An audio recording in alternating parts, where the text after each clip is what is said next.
Predstavte si túto situáciu. Je neskoro večer. Vy ste po ťažkom dni konečne zapadli do postele, prikryli ste sa teplou perinou a práve sa chystáte ponoriť do ríše snov. A v tomto začne.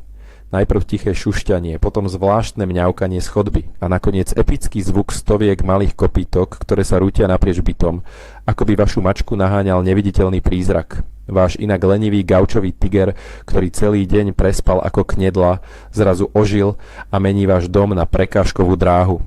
Znie vám to povedomé? Určite áno. A vy si v tej chvíli hovoríte, myslíte si, že mi to robí na schvál? Alebo sa ten kocúr jednoducho pokazil a potrebuje reštart? Dobrá správa je, že ani jedno z toho nie je pravda. Vaša mačka nie je pokazená, je len mačka. V dnešnom videu vám sľubujem, že spoločne odhalíme tajomstvo tohto bizarného večerného správania. Rozoberieme si presne 6 vecí, po ktorých každá mačka pred spaním doslova túži a ktoré vy musíte poznať, ak chcete niekedy ešte normálne spať. Pripravte sa na vtipnú a šokujúcu pravdu o tom, čo sa deje v tej malej chlpatej hlavičke. A predtým, než začneme, napíšte mi dolu do komentárov, ako sa volá váš nočný chuligán a akú najväčšiu škodu v noci spôsobil. Aby sme vôbec pochopili, prečo sa naši domáci miláčikovia menia po zotmení na nepoznanie, musíme sa pozrieť trochu do minulosti. Na rozdiel od nás ľudí, mačky nie sú primárne denné tvory. Sú to tzv. Krepuskulárne zvieratá, čo je veda jazykom povedané, že sú najaktívnejšie za súmraku a na úsvite. Ich celá biológia, oči prispôsobené na slabé svetlo a mimoriadne citlivé zmysly, sú nastavené na to, aby v tomto čase lovili myši a iné drobné hlodavce. My sme ich síce presťahovali do našich pohodlných bytov s podlahovým kúrením a kúpili sme im misky za desiatky eur, ale ich vnútorný operačný systém sa nezmenil. Stále sú to tie isté malé šelmy. Kým vy ste boli v práci a stresovali sa nad tabulkami, váš mačiak poctivo spal aj 15 hodín, nabíjal si baterky. A keď sa večer vrátite domov, slnko zapadne a vo vás už drieme túžba po Netflixe a spánku, pre mačku sa práve začína nový, vzrušujúci deň. Z pohľadu evolúcie a zvieracej psychológie je pre nich večer časom akcie, upevňovania vzťahov a prípravy na nočnú hliadku. Ak toto pochopíme, zmení sa celý náš pohľad na ich večerné rituály. Takže poďme si to rozmeniť na drobné a pozrime sa na prvú vec, ktorú nevyhnutne potrebujú. Prvá vec, ktorú každá mačka pred spaním nevyhnutne potrebuje, je vybiť zo seba loveckú energiu. Hovoríme o tom slávnom nočnom parkúre, alebo ako to mnohí kočkári nazývajú, nočné tigidik. Prečo sa ten pufkáč zrazu odráža od stien a lieta zo skrine na gauč? Je to jednoduché. V divokej prírode by mačka večer vyrazila na lov. Vyžaduje si to šprint, plíženie, skoky a obrovský výdaj energie. Vaša bytová mačka však cez deň ulovila akurát tak chumáč prachu pod postelou. Tá nahromadená energia v nej vrie ako v tlakovom hrnci. Ak jej neposkytnete pred spaním adekvátnu interaktívnu hru, napríklad s udicou, pierkami alebo hoci aj loptičkou z alobalu, mačka si túto loveckú sekvenciu simuluje sama. Výsledkom sú poškriabané nohy, zhodené kvetináče a váš zničený spánok. Mačka totiž nie je zlomyselná, len zúfalo potrebuje uspokojiť svoj základný dravčí inštinkt skôr, než si dokáže vôbec predstaviť, že by išla odpočívať. S týmto úzko súvisí jeden z najväčších mýtov medzi majiteľmi mačiek. Mnohí si myslia, že keď mačka večer behá z izby do izby, naháňa duchov alebo nejakú zlú energiu. Znie to síce veľmi mysticky a možno by to bol dobrý námed na horor, ale realita je oveľa prozaickejšia. Vaša mačka nenaháňa poltergeista, naháňa svoje vlastné neuspokojené inštinkty. Často sa stáva, že mačka počas tohto amoku zastane. Vypleští na vás tie svoje veľké, tmavé oči. Zreničky má roztiahnuté cez celú dúhovku a zadok sa jej začne vlniť pred skokom. To je moment, kedy vás zaradila do kategórie veľká, pomalá a mimoriadne zábavná korisť. Ak nechcete byť o 3 ráno obeťou útoku na vaše nohy trčiace spod periny, musíte tento mýtus o duchoch hodiť za hlavu a namiesto vyháňania diabla jednoducho zobrať do ruky hračku a poriadne ju unaviť. Ako teda správne uspokojiť túto prvú večernú túžbu? Tajomstvo spočíva v pochopení cyklu lov, ulovenie, zabitie. Mnoho ľudí robí tú chybu, že večer vytiahne laserové ukazovátko. Áno, mačka za tou červenou bodkou behá ako šialená.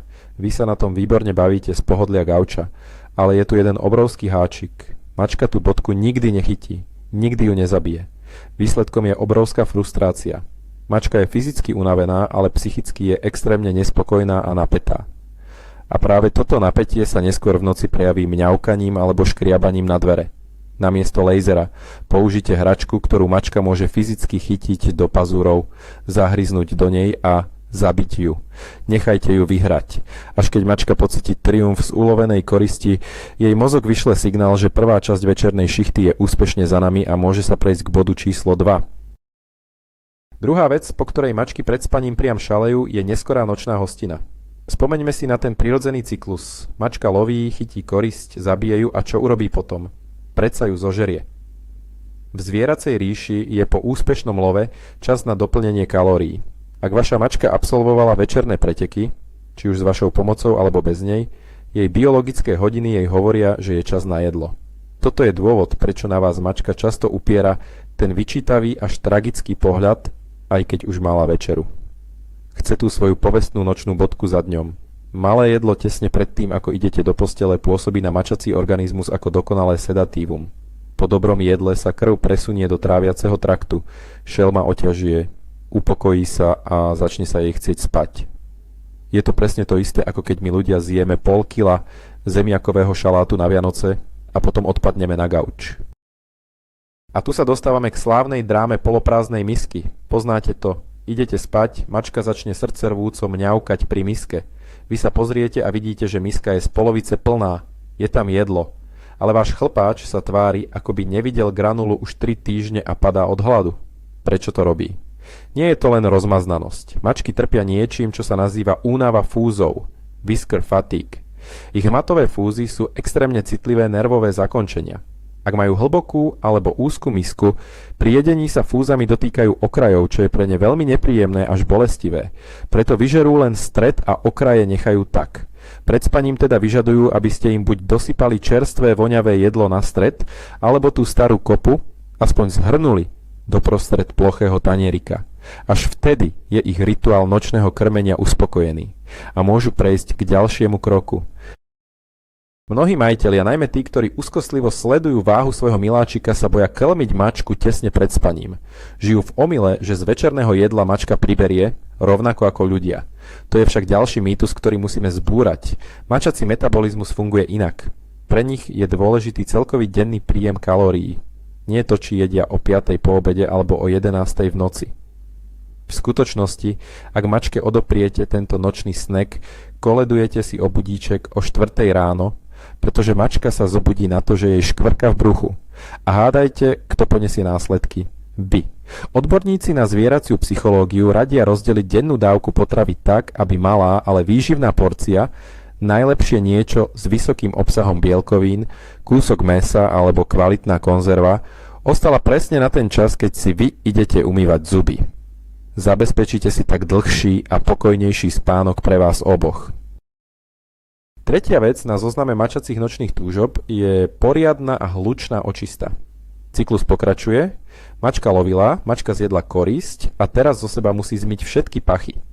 Z pohľadu predátora v divočine je kriticky dôležité, aby mačka nesmrdela po jedle, inak by na seba prilákala väčších predátorov. Preto si vaša domáca šelma práve v momente, keď je v izbe absolútne ticho a vy zatvárate oči, začne s obrovskou vervou oblizovať labky, chvost a všetky dostupné miesta. Zvuk toho drsného mačacieho jazyka, ktorý znie ako šmirglový papier prechádzajúci po mokrom koberci, člup, člup, člup, sa v nočnom tichu nesie celým bytom. Hoci to pre vás môže byť jemne otravné, pre mačku je to nevyhnutný relaxačný rituál. Je to ich verzia horúcej vane a sviečok po ťažkom dni. Bez tohto umývania mačka jednoducho nezaspí. A tu prichádza tá najvtipnejšia a niekedy aj najbolestivejšia časť očistného rituálu – sociálne umývanie. Mačka často nepovažuje za špinavú len seba, ale aj vás. Ak k vám večer príde, ľahne si na vás a začne vám lízať nos, ruku alebo nebodaj vlasy. Neodháňajte ju. Áno, ten jazyk škriabe ako čert a občas to po chvíli začne aj bolieť, ale v mačacom slovníku je toto to najvyššie vyznamenanie. Vo svojej hlave si mačka hovorí: pozri na tohto môjho veľkého, nemotorného, bezsrstého parťáka. Nevie loviť a dokonca sa ani nevie sám poriadne umyť. Musím sa o neho postarať. Týmto sociálnym umývaním allogrooming mačka upevňuje vašu rodinnú väzbu. Prijíma vás do svojej svorky a ukazuje vám, že ste pod jej ochranou. Ak ju v tomto momente hrubo zhodíte z postele, môže to vnímať ako obrovskú urážku a narušenie večernej rutiny. Prečo je to miešanie pachov pred spaním také dôležité? Okrem toho, že mačka zo seba zmýva špinu, pri lízaní si na srst nanáša svoje vlastné feromóny a keď oblizuje vás, zanecháva tieto feromóny aj na vás. Tým vytvára tzv. Spoločný pach svorky. Pre mačku je čuch alfou a omegou bezpečnosti. Keď celá posteľ vy a aj ona voniate rovnako, mačací mozog dostane signál: sme v bezpečí. Tu nie sú žiadni cudzí votrelci, môžeme kľudne spať. Navyše, samotný akt lízania uvoľňuje v mozgu mačky endorfíny, hormóny šťastia. Je to samoupokojovací mechanizmus. Takže na budúce, keď vám bude drsný jazyček brusiť tvár presne minútu pred tým, ako upadnete do spánku, spomeňte si, že je to vlastne extrémne roztomilý prejav čistej lásky a vlastníctva. Štvrtá vec, ktorú každá mačka musí urobiť predtým, než zatvorí oči, je nočná obhliadka teritória.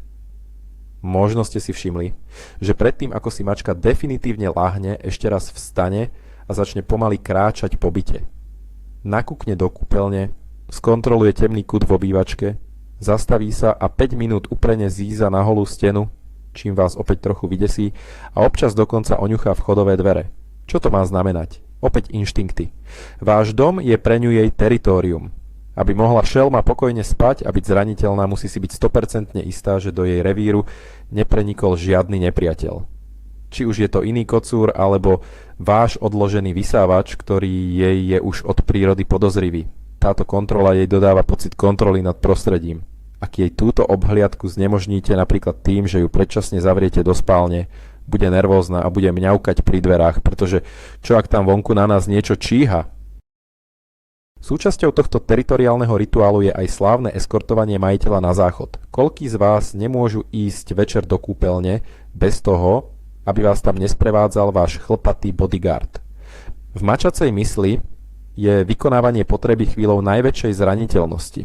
Keď vidia, že ich veľký dvojnohý parťák odchádza do tej malej miestnosti plnej vody, ktorú mačky mimochodom väčšinou neznášajú, cítia potrebu ísť s vami a strážiť vás. Sadnú si k dverám, pozerajú na vás a tvária sa smrteľne vážne. Strážia váš chrbát. Je to opäť dôkaz toho, že mačka vás berie ako súčasť svojej rodiny. Potrebuje vedieť, že ste v bezpečí, než udelí povolenie na to, aby sa celá domácnosť uložila na nočný odpočinok. Bez tohto kroku nie je večerný rituál kompletný. Piatá absolútne nevyhnutná vec pred spaním je nájdenie toho najbizarnejšieho a najdokonalejšieho miesta na spanie. Kúpili ste vašej mačke ten najdrahší, najortopedickejší a najkrajší pelíšok v tvare donutu, aký v Zverimexe mali. A kde vaša mačka nakoniec zaspí? Presne tak, v prázdnej, ošúchanej kartonovej krabici od topánok, alebo priamo na vašej kope čerstvo vyžehleného čierneho oblečenia. Prečo to robia? Výber miesta na spanie u mačiek je hotová veda, ktorá kombinuje termoreguláciu, pocit bezpečia a strategický výhľad. Krabica im poskytuje obmedzený priestor, ktorý si rýchlo vyhrajú vlastným telom a zároveň chráni ich chrbát pred prekvapivým útokom. Čisté prádlo zase vonia vami, alebo čistotou, a je zvyčajne pekne mäkké a teplé. Pre mačku nie je dôležitá cenovka pelíšku, ale jeho taktická výhoda. Ak mačka spí v posteli s vami, možno ste si všimli zvláštnu termoregulačnú hru, ktorú v noci hrá. Málo ktorá mačka vydrží celú noc na jednom mieste. Zvyčajne začne večer tým, že si ľahne na vaše nohy. Prečo? Pretože nohy sa hýbu a mačka tak má pod kontrolou každý váš pohyb. O 2 hodiny neskôr, keď jej začne byť zima, sa presunie vyššie a ľahne si vám priamo na hruď alebo k tvári, aby zachytávala vaše vydychované teplo. Mačky majú o niečo vyššiu telesnú teplotu ako my a milujú teplo. Vy ste pre nich vlastne taký obrovský biologický radiátor. Keď sa však prehrejú, nahnevane odídu na chladnejšiu podlahu, len aby sa nad ranom opäť vrátili. Tento kolobeh hľadania dokonalého tepelného komfortu je niečo, čo pred spaním aktívne plánujú a neustále vyhodnocujú. Zastavme sa na chvíľu pri spánku na vašej hrudi alebo priamo na vašej hlave. Áno, znie to milo, kým sa nezobudíte s mačacím zadkom nalepeným na nose a plnými pľúcami chlpov. Prečo si vyberajú práve tieto intimné zóny? Okrem spomínaného tepla je to opäť otázka bezpečia a puta. Keď vám mačka leží na hrudi, cíti tlkot vášho srdca a váš pravidelný dých. Tento rytmus na ňu pôsobí extrémne upokojujúco. Pripomína jej to časy, keď bola ešte malé mačiatko a spala pritisnutá k svojej matke. Spánok na hlave má zasa ten dôvod, že hlava je v noci najteplejšou časťou ľudského tela a najmenej ňou v noci hádžeme, na rozdiel od nôh. Takže keď vám mačka o polnoci masíruje skalp pazúrmi, neberte to ako útok, ale ako snahu nájsť to najlepšie miesto v celom teritóriu. A prichádzame k bodu číslo 6, ktorý je možno ten úplne najdôležitejší. To, po čom mačky pred spaním vyslovene bažia, je absolútna rutina a predvídateľnosť. Mačky sú vo svojej podstate malí autisti. Neznášajú zmeny. Milujú rutinu viac než čokoľvek iné, pretože rutina znamená bezpečie. V prírode každá zmena znamená potenciálne nebezpečenstvo. Preto si mačky vytvárajú veľmi prísne večerné plány. Ak ste zvyknutí, že o 22:00 vypnete televízor, idete do kúpeľne, umiete si zuby, dáte mačke zo pár granúl a zhasnete svetlo, vaša mačka sa tento scenár naučí naspamäť. Očakáva ho. Vyžaduje ho. Tento nemenný sled udalostí upokojuje jej nervový systém a pripravuje jej mozog na prechod do režimu spánku. Čo sa však stane, keď túto posvetnú rutinu porušíte? Povedzme, že je piatok večer, vy máte návštevu alebo pozeráte dlhý film a rozhodnete sa ísť spať až o polnoci. Vaša mačka z toho bude doslova na nervy. Už o 10:00 začne obšmrdať okolo televízora. Bude si sadať do stredu miestnosti, prepaľovať vás svojim vyčítavým prísnym pohľadom a vydávať tie krátke, netrpezlivé zvuky. V jej hlave svieti červený maják. Človeče, systém sa zrútil. Harmonogram je narušený. Mali sme spať už pred hodinou. Prečo sa nič nedeje? Mačka sa nemôže uvoľniť a začať svoje vlastné večerné rituály, kým vy nezačnete tie svoje. Ak si teda chcete udržať duševné zdravie vašej šelmy a pokoj v rodine, snažte sa večernú rutinu dodržiavať čo najpresnejšie. Jedným z najkrajších prejavov predspánkovej rutiny je tzv. Miesenie cesta, alebo ak chcete šliapanie kapusty, v angličtine making biscuits. Ako náhle je rituál splnený, svetlá zhasnuté a vy ležíte, mačka príde, zabodne vám do brucha pazúry a začne rytmicky prešlapovať. Je to spojené s hlasným pradením a zasneným výrazom. Toto správanie má pôvod v ranom mačiatkovskom veku. Keď mačiatka pijú mlieko od matky, takto jej masírujú brucho, aby stimulovali tok mlieka. Keď to dospelá mačka robí vám, alebo svojej obľúbenej mäkkej deke, pred spaním znamená to, že sa nachádza v stave absolútnej blaženosti, dôvery a regresie do detského pocitu úplného bezpečia. Je to pre ňu kľúčový krok k uvoľneniu napätia pred tým, než definitívne zaspí. A pri miesení cesta nesmieme zabudnúť na ten magický zvuk pradenie. Pradenie pred spaním nie je len znakom spokojnosti. Vedecké výskumy ukázali, že frekvencia mačacieho pradenia medzi 25 a 150 Hz má reálne liečivé účinky. Stimuluje rast kostí, hojenie tkanív a znižuje bolesť a opuchy. Keď sa mačka pred spaním uloží k vám a naštartuje ten svoj malý motorček, nielenže upokojuje samú seba a znižuje si hladinu stresového hormónu kortizolu, ale lieči tým aj vás. Je to ultimátna zvieracia uspávanka. Mačka si takto navodzuje meditatívny stav. Pre ňu je tento zvuk nevyhnutný na to, aby prešla z bdelého stavu do uvoľneného alfa stavu, ktorý predchádza hlbokému spánku. No a na záver večera, keď už má mačka za sebou tigidik, jedlo, umývanie, inšpekciu revíru a aj masáž vášho brucha, nastupuje tá najvtipnejšia a najkrutejšia podmienka, pravidlo nerušiť. Ako náhle sa mačka uloží, zvinie sa do dokonalého rošteka, čím si chráni životne dôležité orgány a zaspí, vyžaduje absolútny pokoj. Beda vám, ak v noci zmeníte polohu a pohnete pod perinou nohou. V tej sekunde je celá pokojná aura preč. Mierumilovný roštek sa opäť mení na predátora a útočí na monštrum pod prikryvkou. Prečo? Pretože nečakaný pohyb vníma ako hrozbu alebo ako provokáciu k hre. Takže áno, chceli zaspávať s vami, chceli vašu prítomnosť a teplo, ale od momentu, keď zavrú oči, sa od vás očakáva, že spliniete s matracom a nebudete prekážať. Ak to teda celé zhrnieme, ideálny večer z pohľadu vašej mačky vyzerá asi takto. Zdivieť a zabiť pár hračiek, aby sa spálil adrenalín. Potom naplniť žalúdok niečím chutným, aby telo oťaželo. Nasleduje hlučné a slinné umývanie celého tela, vrátane vašej tváre, obchôdzka bytu na uistenie sa, že vysávač neplánuje nočný útok, vynútenie si dodržania vašich vlastných zvykov a nakoniec bolestivá masáž vášho brucha za sprievodu pradenia. Znie to ako celkom náročná šichta, však? Ale ak ako správny mačací rodič tento systém pochopíte a podvolíte sa mu, sľubujem vám, že tie besenné noci a šialené ranné budíčky sa stanú minulosťou, pretože unavená, najedená a vnútorne spokojná mačka s naplnenou rutinou je tá najlepšia spoločnosť do postele, akú môžete mať. Tak a sme na konci. Teraz už presne viete, čo sa odohráva v tej malej, tvrdohlavej a nesmierne zložitej chlpatej hlave. Vidíte, že vaša mačka vám nerobí tie nočné schválnosti preto, že by vás nenávidela. Naopak, jej inštinkty, túžba po bezpečnom teritóriu a láska k rutine, aj k vám, ju nútia robiť všetky tieto občas bizarné rituály. My koťomami a koťotatovia vieme, že aj keď nás niekedy pripravujú o spánok, nevieme si bez týchto našich malých domácich tyranov predstaviť život. Tá ich pradiaca prítomnosť za tú trochu obetovaného pohodlia predsa stojí.